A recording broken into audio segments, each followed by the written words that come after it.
Hey, everyone. Chapter 13. It's the last stage of a succession of different things that happen when you're going through the programming process and then when you're basically going through, well, the programming process, like I said, but also with the actual movement through each session as you're working with a client. So, um, it's actually a very, very structured format here because we've already gone through, the warm-up component with your flexibility. We've gone through some cardio-based information. We've gone through balance. We've gone through core. We've gone through reactive or plyometric-based types of things, and also speed, agility, and quickness. So we've gone through a lot of these modalities already, but we can't forget about the one that's going to help our people get, stronger, more muscle mass, a little bit more muscular endurance, all right, more power based. So, and then obviously all the other aspects that come with improvements for resistance training itself. So, let's kind of dive right in here and go straight through. So, like I said, it is the final component. It is seen as the most important because of what you're going to be doing, and like I said, all the benefits that come from it. But the simple fact of the matter is that this whole integrated approach, this whole ability to use multiple modes of training in one fashion will make and enhance this resistance training component and make it even better. Okay. One of the aspects too to think about and really hone in on is the fact that we need to make sure that through proper assessment, through proper flexibility, or if you want to even say range of motion, and then obviously taking into consideration the goals of each client, those are going to be very critical in understanding what direction this resistance training is going to go.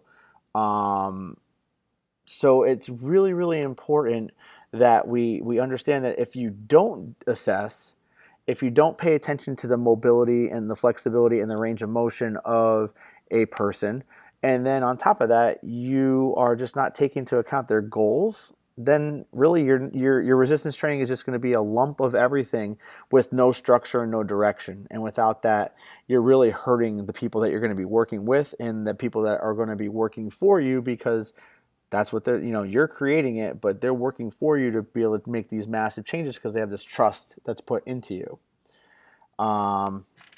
As far as adaptations go, what is it that is going to change? What's going to adapt to this resistance training itself? And I mean, you can see here, cardiovascular efficiency, lean body mass, so muscle mass gains. You can have a potential decrease in body fat. Now, that's not written in stone that body fat will decrease, although research has shown that, with training, you're going to speed up the metabolism, which is the next one, metabolic efficiency, but that can help offset the amount of fat storage that you have.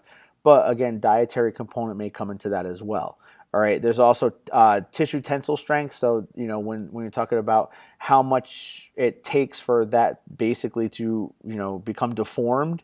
And so that's really, really important to know, because it just, as the muscles get stronger, there's less deformation, meaning that muscles are going to contract accordingly. They're not going to misshape and then cause injury.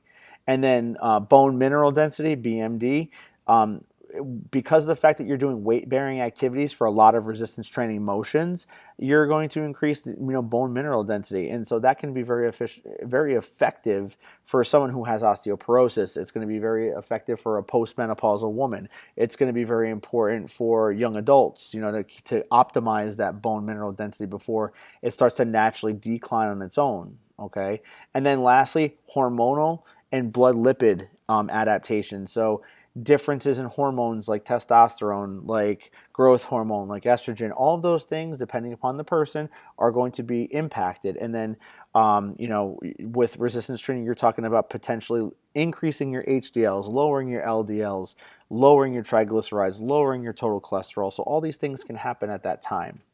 Okay. So with adaptations, we also know that there needs to be a way that our system adapts to exercise. Okay, and this is the GAS principle, or the general adaptation syndrome. And just like it says there, it's a way to maintain physiological balance. So what we have are these reactions that happen within the system that cause us to be able to then adapt to a new stimulus, okay? So like it says here, there's 3 different stages, and it's an ARE, so it's, the GAS, which is the General Adaptation Syndrome, but there's an R, ARE, your alarm, your resistance, and your exhaustion, okay? So what are they? Okay, in our sense here, these are again, they're the stages of the general adaptation syndrome. Okay, so alarm, like it says, it's an initial reaction to a stressor such as increased oxygen, blood supply, anything like that. It's an alarm, so it's like a wake up call for your system. Okay, it's the initial reaction, and then what ends up happening is the system in the resistance phase can eventually become adapted to that. All right, it's going, so basically, like it says there, it's increased functional capacity. So if it's increased oxygen, the body has now adapted to consuming more oxygen into the system.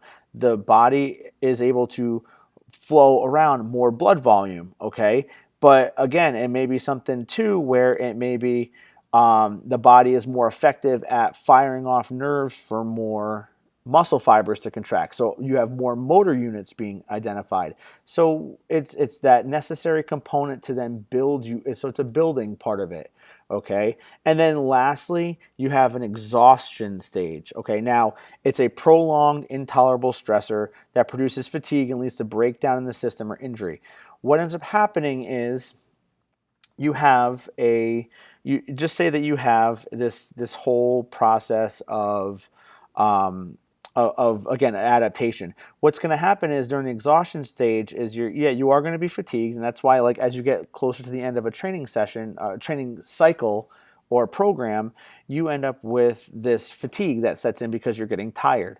Well, that's why we have these planned program breaks or deload weeks that will help us, because if we know that our body's fatigued and we're getting really taxed out, we know that if we rest during that point and or we change the parameters of what we're exercising, our body can then readjust to that and get back to homeostasis. Whereas if we keep going on with what we're doing and we stay exhaustive, if we stay in that exhaustion state, what ends up happening is you're going to continue to go below homeostasis, and that's where you start to be chronically sick. It can lead to overreaching symptoms. It can lead to overtraining symptoms, and on top of that, it could lead to injury.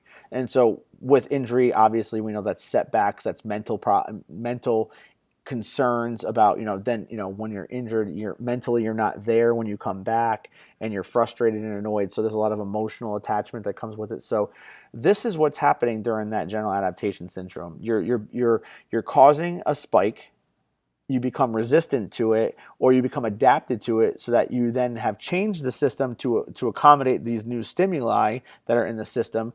And then you do go through exhaustion, but you go to the point where your body understands, okay, I'm tired and it's time to change, or it's time to recover. And then if you do that correctly, you kind of level yourself off, and then you can eventually, like we were saying, if you go into a deload week, it's all lower volume, lower reps, lower sets, lower intensity. All those things matter. Okay. But with that, to avoid that, the problems with that general adaptation syndrome, you have to go by things like the SAID principle, specific adaptations to impose demands, or otherwise known as the specificity principle. And really, what does it mean? The body, or the human movement system, is going to adapt to whatever these stressors are that are placed on it. So, for example, if you're trying to get better at running, well, resistance training may not be the best case scenario. Okay, if you're trying to grow, okay, let's say we're trying to go through hypertrophy, the specific adaptations for that are to be moderate weight, moderate reps or moderate volume, and then moderate rest time. Okay, so those are adaptations that'll work specifically to that. If you're trying to be more athletically based, well, we know that there needs to be a need for some hypertrophy. We know that strength is definitely going to be involved, and we know that power is going to be optimal. So we have to specifically engage all of those aspects to make us a better, well-rounded athlete. Okay, so whatever the specifics are, so whatever the goals are, we can adjust our programming to the specific goals of that person to then get them to that goal, because we're honing in on what is needed. All right. And really, with that, those adaptations, we know that there is, as it says there, mechanical specificity, so the movement specificity. There's going to be neuromuscular specificity, how well the nerves can then start to detect that either you need more or less motor units, or that specific ones need to turn on, at the right time when we're going through certain motions. And then metabolic. All right, if you're a CrossFitter, for example, your metabolic demands are going to be vastly different than somebody who powerlifts or who is an Olympic weightlifter, simply because of the fact that you are going to need, your body is going to demand more metabolically to break down nutrients to be able to use as fuel. Okay, where even, not to say that powerlifters or weightlifters are inferior, it just means that there's a different demand. So we need to be specific to those demands. Okay. Um, and then lastly, if you want to make sure that you mimic, okay, you want to mimic what what you're trying to practice for. All right. So if it's an elderly person, we want to try to practice and give them things that are going to make, that are going to push their center of mass or their center of gravity into different directions so that they are able to be more stable and they're more agile and there's more balance there. So it needs to have carryover. There needs to be some sort of, okay, I'm taking this and I'm going to be able to improve upon this. Okay, and it's because of it's because of that motion. All right. Um, a baseball player is not going to train like a football player because there's the specificity of it is not 100% there. A basketball player may train very similarly to a volleyball player in some essence because of their, the explosive jump training that needs to occur. But there's going to be differences between each one of those. Okay. So, really kind of hitting on what we just talked about with mechanical specificity. What are we going to do? Like it says here, muscular endurance. We know that it's going to be lighter weight, higher reps, but it's going to be related to what you're trying to achieve. Maximal strength, it's going to be heavier weights, intensity, or and lower volume. Okay, and we know that's for those necessary things. And then neuromuscular is going to be speed of contraction and then exercise selection to enhance that speed of contraction. So really, that's power-based training is really all about that. It's about being explosive. That speed of that contraction needs to be exaggerated so that you can do the most powerful motion you can. Again, with demands on the body, that's what we're talking metabolically. So endurance training is going to, it's going to require more of an aerobic pathway. So not only are we going to need nutrients, but we're also going to need oxygen at that point. So again, that's typically why, we have these issues here. Is that with endurance, there needs to be some aerobic. Well, if you're coming from a certain cycle of your training, the body then has to readapt to that specific style of training. So if you're kind of going through like an undulating periodization where you're always going through like different phases, you may get to this endurance phase and feel like you're getting taxed very quickly, but as you adapt to it, it's not as taxing. And then that can help set you up for less fatigue in your strength, hypertrophy, or power-based types of moments. So you can see where metabolically you can always be up and down. So again, we already discussed the general adaptation stuff, so you can kind of go through some of the information here, but it's really not necessary because we kind of hit on a lot of what the alarm, the resistance, and the exhaustion really are. But again, the alarm, like it says here, it's it's that initial reaction, and it's going to be able to create different responses that the body is going to respond to. Those responses eventually are adapted to those stressors, and you will start to become more accustomed to being in that that state. So let's just say this, for example, if you start a hypertrophy training session and you're doing a lot of things like lunges and step ups that really tax the glutes, and you're really not you haven't really done training like that. Well, that the first couple of weeks after doing heavy step ups or lunges, that your system starts to really feel worn out. Well, then 2 weeks later, next thing you know, you're like, oh wow, I don't feel so sore, and you're moving more weight, there's a little bit more volume depending upon what the goal is. Well, right then and there, you've already developed this resistance to that feeling. But again, go too far and you can end up with problems to the system, and that's the exhaustion stage. All right, so we got to be very, very careful when we get to those points in time. Okay, we do not want to supersede that homeostasis mark, because then what ends up happening is, like we said, stress fractures, muscle strains, joint pain, fatigue, emotionally. So it's not just a physiological, it's also a psychological concept as well. All right, so ultimately, what are we talking about, when it comes to strength? Okay. The ability for the neuromuscular system to produce internal tension to overcome an external force. How you become stronger is the system must be able to overcome the load. Okay? If you put 405 pounds on a deadlift bar, your body has to be able to produce more than 405 pounds of force to be able to pull that bar off the floor. Okay, that's what we're saying there. But again, you need to figure it out and understand that it's not just the muscles, it is the nervous system that is there that really requires you to be able to function greatly. Without the nervous system firing, you're not going to have the impulse that you need to contract that muscle. So it's a combination. It's all those motor units, the nerves and the muscle fibers, that are going to be called upon.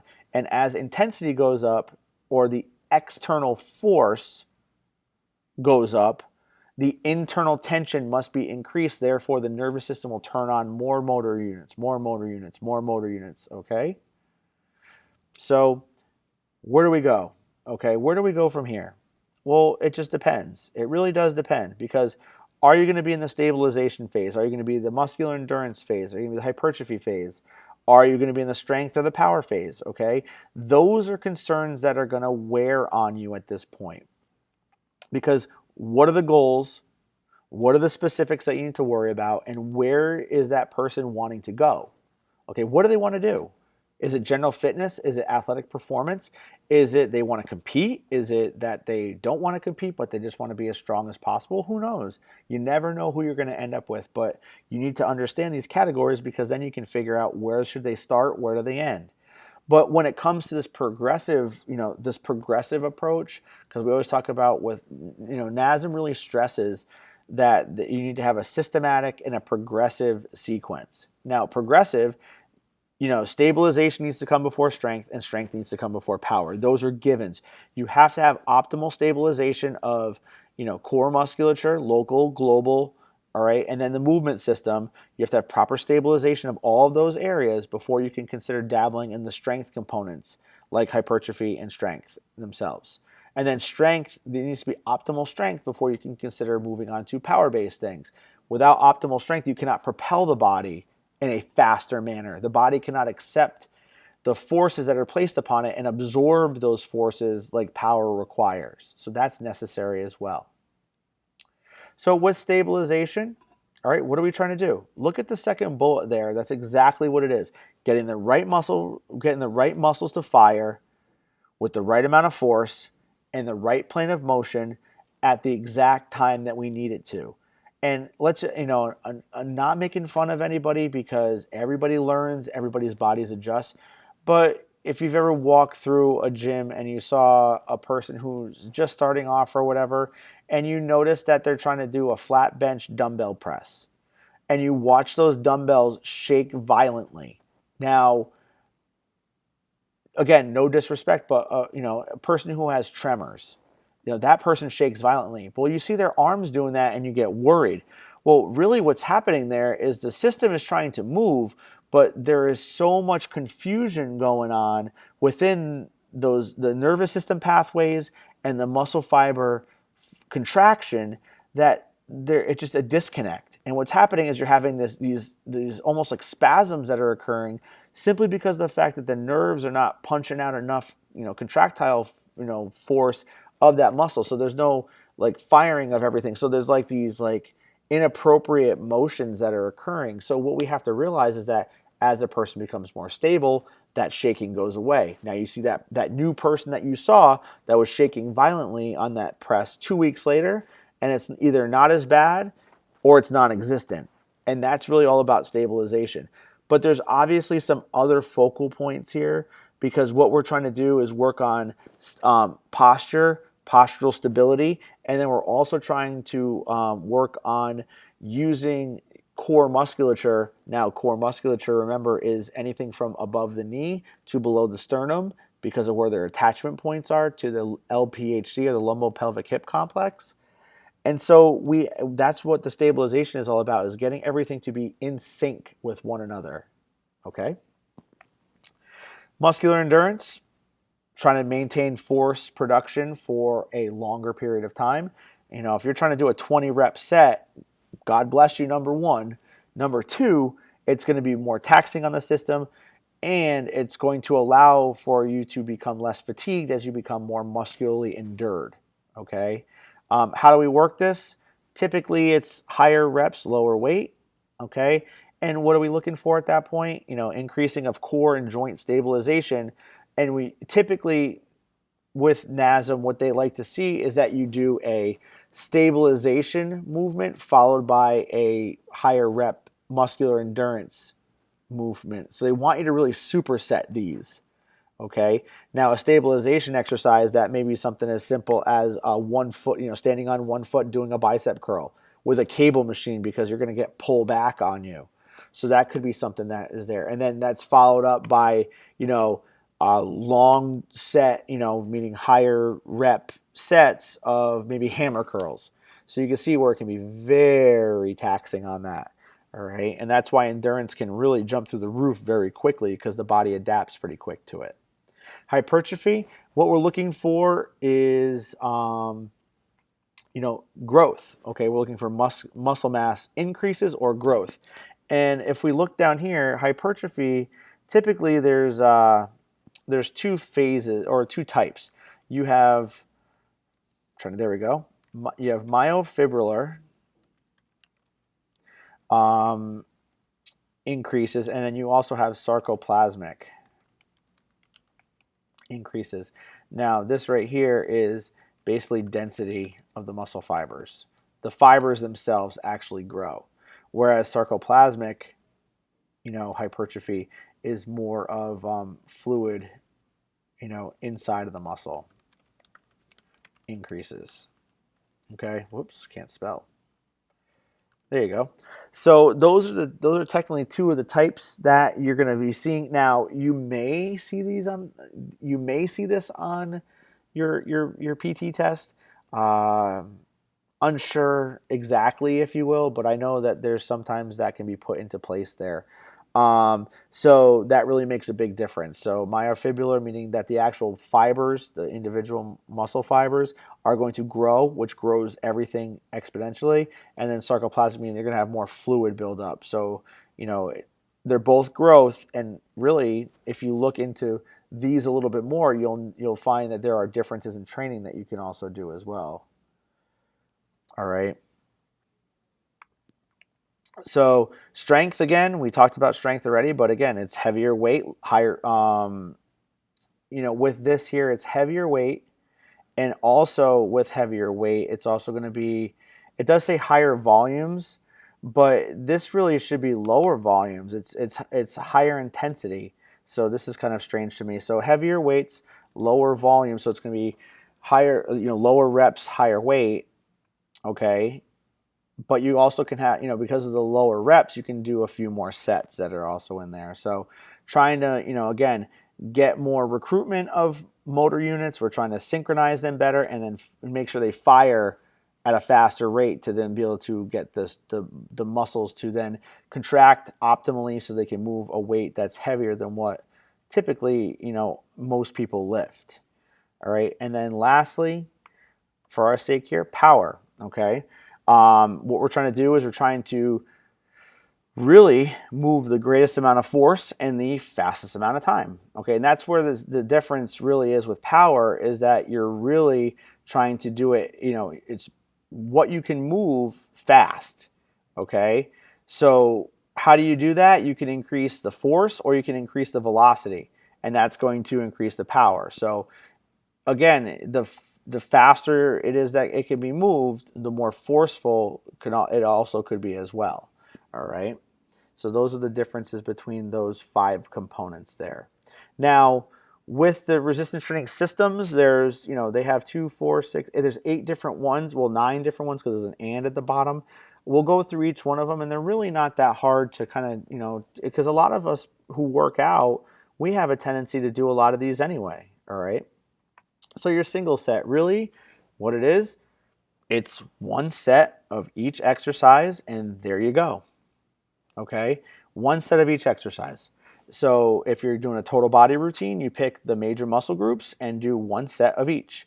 Now, it does say it's good for first time clients, and I definitely agree with that, because people who come from doing nothing, it's going to be tough for them just to be able to complete one set of everything. So it's a gradual increase. So then what do we end up working up from a single set? We go to multi-set or multiple set systems. So now we're talking about doing multiple sets of each exercise.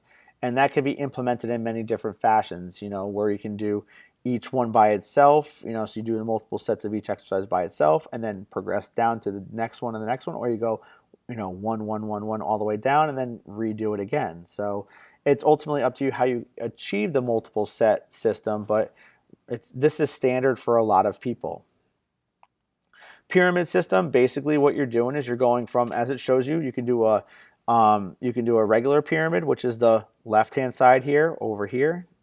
All right, light to heavy. And as you go from lighter, you use more reps, and then as you progress to heavier, you do less reps. So, you don't have to go 10 to 12 and then progress all the way to 1. It could be anywhere in this, and you can use any rep scheme that's appropriate. Or you can do a reverse pyramid, which basically it's a lot more challenging. The warming up for that is a little bit different because you have to warm up so that you can eventually hit your 1 or 2 or 4, which is going to be a little bit heavier of a weight. And then as you drop down, you're going to go lighter. But again, reps are going to be higher. So, you're like, oh, well, if I started off at 315 for 2 on my back squat, then 135 probably won't be too bad for 10 to 12. And it's like, well, you're fatiguing those muscles early and making the lighter weight at higher reps still more challenging. So one is not more advantageous than the other. It just depends on how you set it up, and then you have to make sure that you warm up correctly. Okay. Supersets, NASM, they talk about how you want to use the same muscle group back to back. Okay, so it's 2 exercises performed back to back. And really, it could be something like a bench press followed by a chest fly. It could be tricep skull crushers followed by a tricep rope pushdown on a cable machine. So, but typically we can set it up any way we want to because we could do opposites. We could do a bicep curl followed by a tricep extension. But for test taking purposes, they'd rather see, they like to see it that way where it's same muscle group being performed back to back. Okay. You can also have trisets, which are 3 sets, a giant set, which is basically 4 exercises or more. So, and the more exercise you put back to back to back to back, so on, can become more challenging. Okay. A drop set, really what you're doing is, let's take the example of, let's just say bench press. And you load the bench press bar up with all 10s. Now, I know that's comic relief for some of us because some of the memes we see on online. But literally, if you want to do a drop set correct, a way to do it would be, if you're doing bench press, put all 10s on the bar. And what you do is you take all the 10s that are on there and you max out on reps. Okay. When you're done, you rack the weight, take the 2 10s off the end, go down. Okay. Max out again. Take 2 10s off on each side, go down again until you get to whatever you want to do. Now, you can do it that way, or you can do it, more mathematically, where, like it says here, you can drop the load by 5 to 20% and drop sets. So basically, what you're doing is you're taking incremental weights and you're dropping them down, but you're going to failure on your rep schemes. Okay, but again, this is more, like it says here, more for experienced lifters who can kind of become accustomed to those types of things. Circuit training, and again, I'll just go to the picture here, but really you're going to go, set 1, set 2, set 3, 4, 5, 6, and 7. Now 7 is a rest. Okay, so what you're going to do is you're going to do your ball 2-arm dumbbell chest press, all right? And then what you're going to do is you're going to move immediately to the number 2. Now, what does the rest period look like? Well, it just, that right there kind of depends, but really it should be less than 30 seconds, and really ultimately it should be just the amount of time that is needed to move from one exercise to another in the minimal amount of time. That's really what it comes down to. Okay, that's really the essence of what it's coming down to. All right, so we have to be aware of that. So if it takes you 30 seconds to go to the next one to set it up, whatever, then so be it. But you don't want to take too long in between. And then ultimately, you go through all these exercises, the 6 that are there, and then you rest. Now, rest, that's obviously up to you, but really 3 to 5 minutes is always optimal because you've just killed out 6 different motions at one point in time. Okay.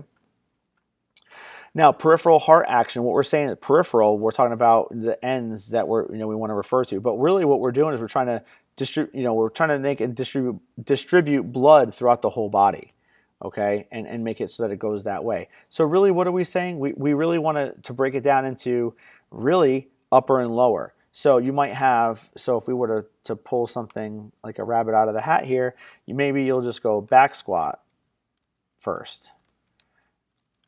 And then you follow that up with maybe you're going to go dumbbell bench press. Okay, so then you go to a lying leg curl. Okay, you see where I'm going here. Lower, upper, there's your bench press, then back down to lower. And then what you're then going to do, then again, bicep curl.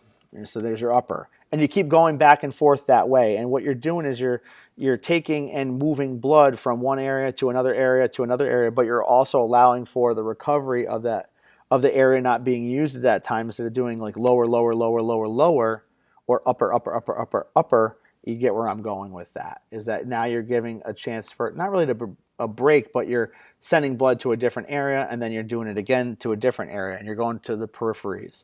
So the heart works a little bit differently at that point. And then here's some examples there. I forgot that was there, but there's your samples. You can go back and look through that and pause it and see where you're at with that. Now, there's two. There's vertical and there's horizontal. Vertical loading means that you're truly going to go through each set.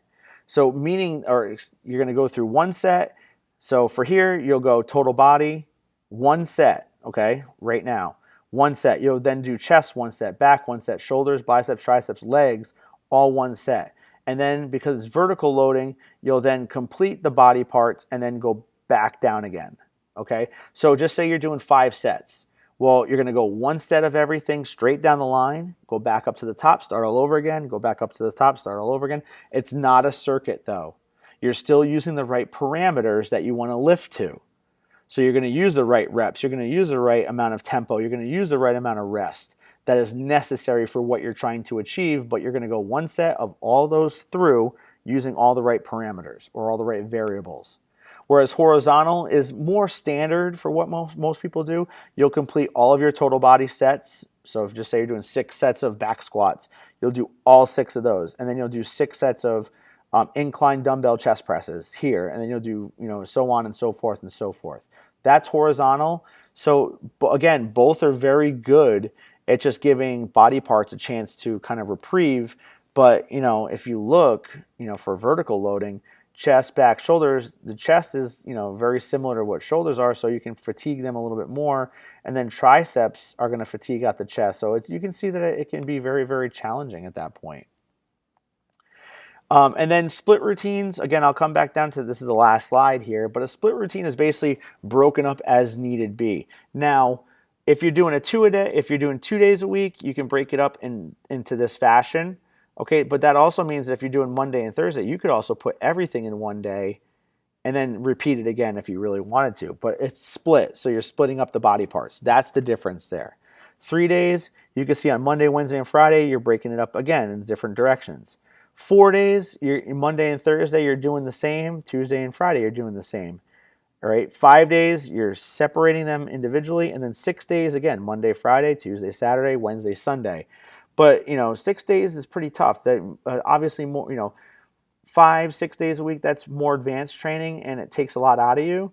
But you can make your split routines any way you want them to be. You don't have to follow these things here verbatim. So they can be broken up and established any way that you so desire. It just depends on what you're trying to achieve. Okay, just like anything else in here, it's all goal specific and it's all specific to what everybody is trying to do. Okay, So the more specific you are with your goals, the more specific the exercise programming can be, because that's what you're trying to achieve ultimately in your life, in your programming, etc. So again, this is resistance training at its finest. There's obviously way more variables that I'm sure you've probably read about and seen about, but I can attest to the fact that I've done the split routines using the parameters that you'll see in the OPT model chapter, and it works. It really does. And I'm an advocate of it because I feel like I've seen the results that can happen with it, and it just makes sense. So again, how you look at this, just understand that it's got to be specific. It's very, very specific. And really, without that specific nature to it, you're taking away what you could really have your clients or yourself be able to achieve. So, other than that, I appreciate everybody listening. This is obviously always fun to do, but if you have any questions, type them in the comment section. I know some of you have seen that I've been coughing like crazy in some of my older videos. I do apologize with those because I did have bronchitis during the time that I was doing it. And typically, these videos were originally made for my students in my class that I teach for exercise leadership. So, I'm going to redo those when I have a chance. So this is a new video that I have up. So hopefully it can help you understand these concepts a little bit better. But again, leave your questions, like the videos, whatever you want to do. But just remember, I'm here for a resource and I can try to help you any way I can. Have a great day.